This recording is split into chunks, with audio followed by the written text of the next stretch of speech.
चलिए आज मेंडल के नियम के बारे में जानेंगे कि मेंडल ने कितने नियम बनाए अपने मटर के पौधे के प्रयोग के आधार पर। तो सबसे पहले जान लेते हैं कि मेंडल के कितने नियम हैं। मेंडल के 3 नियम हैं। पहला नियम है प्रभाविता का नियम, जिसको लॉ ऑफ डोमिनेंस भी कहते हैं। दूसरा नियम है पृथक्करण का नियम, जिसको लॉ ऑफ सेग्रीगेशन भी कहते हैं। और तीसरा नियम है स्वतंत्र अपव्यूहन का नियम, जिसको लॉ ऑफ इंडिपेंडेंस असॉर्टमेंट के नाम से भी जानते हैं। सबसे पहले जानेंगे लॉ ऑफ डोमिनेंस के बारे में। इसकी परिभाषा देख लेते हैं। जब दो तुलनात्मक लक्षणों वाले पौधों के बीच में संकरण की क्रिया कराई जाती है तो F1 पीढ़ी में या अगली पीढ़ी में संकर पौधे की उत्पत्ति होती है, जिसमें एक लक्षण प्रभावी होता है तथा दूसरा लक्षण अप्रभावी होता है। इसे ही प्रभाविता का नियम कहते हैं। आप इस फिगर में देख रहे हैं, इसमें 2 तुलनात्मक लक्षण लिए गए हैं, जिसमें पहला तुलनात्मक लक्षण कैपिटल T है और दूसरा तुलनात्मक लक्षण स्मॉल t है।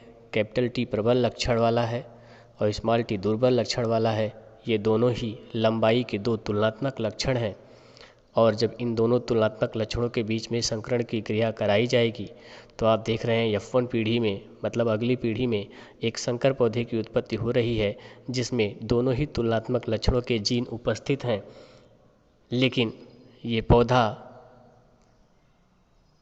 संकर लंबा कहलाएगा और ये पौधा लंबा होगा। इसमें स्मॉल t के जो लक्षण हैं वो प्रकट नहीं हो पाते, क्योंकि ये दुर्बल लक्षण है। इसमें एक लक्षण प्रभावी है और दूसरा लक्षण अप्रभावी है। तो इस तरह से अब आगे चलते हैं मेंडल के दूसरे नियम के बारे में। मेंडल ने अपने दूसरे नियम में क्या कहा, इसकी परिभाषा देख लेते हैं। F1 पीढ़ी में प्राप्त पौधे में स्वपरागण कराने पर सभी युग्मक स्वतंत्र होकर एक दूसरे से मिलते हैं और F2 पीढ़ी के पौधों का निर्माण करते हैं, जिसमें इनका जीनोटाइप अनुपात 1:2:1 होता है और फिनोटाइप अनुपात 3:1 होता है। चलिए फिगर के माध्यम से देख लेते हैं। F1 पीढ़ी में हमें संकर पौधे की प्राप्ति हुई थी, जिसमें एक कैपिटल T और एक स्मॉल t जीन था, मतलब एक प्रबल लक्षण का जीन, एक दुर्बल लक्षण का जीन था।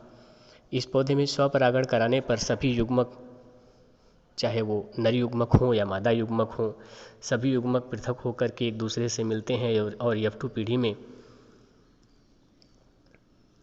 जो पौधे हैं, यहाँ आप नीचे देख रहे हैं, इनका अनुपात अगर जीनोटाइप देखें तो यहाँ पर एक प्योर टाल, 2 हाइब्रिड टाल और एक ड्वार्फ पौधे की उत्पत्ति हुई है। मतलब एक शुद्ध लंबा, 2 संकर लंबा और एक शुद्ध पौने पौधे की उत्पत्ति हुई है। तो अगर इनका जीनोटाइप अनुपात देखा जाएगा तो एक शुद्ध लंबा है इसलिए 1, 2 संकर लंबा है इसलिए 2 और एक शुद्ध पौना है 1। कहने का मतलब 1:2:1 ये जीनोटाइप हुआ। और इसमें अगर लंबाई बाहर से देखी जाए, फिजिकली देखी जाए, तो 3 लंबा पौधा प्राप्त हुआ है। कहने का मतलब फिनोटाइप अनुपात जो है वो 3:1 का है। अब चलिए तीसरे नियम पर चलते हैं। तीसरा नियम है स्वतंत्र अपव्यूहन का नियम, जिसे लॉ ऑफ इंडिपेंडेंट असॉर्टमेंट भी कहते हैं। इसमें मेंडल ने 2 जोड़ी लक्षणों को लिया था, मतलब 2 लक्षणों के तुलनात्मक लक्षणों को लिया था। और अगर इसकी परिभाषा के बारे में देखेंगे तो इसकी परिभाषा है, जब 2 जोड़ी तुलनात्मक लक्षणों के बीच संकरण क्रिया कराई जाती है तो F2 पीढ़ी में 9:3:3:1 के अनुपात में पौधों की उत्पत्ति होती है। अब देखते हैं, दो जोड़ी लक्षणों को लेते हैं।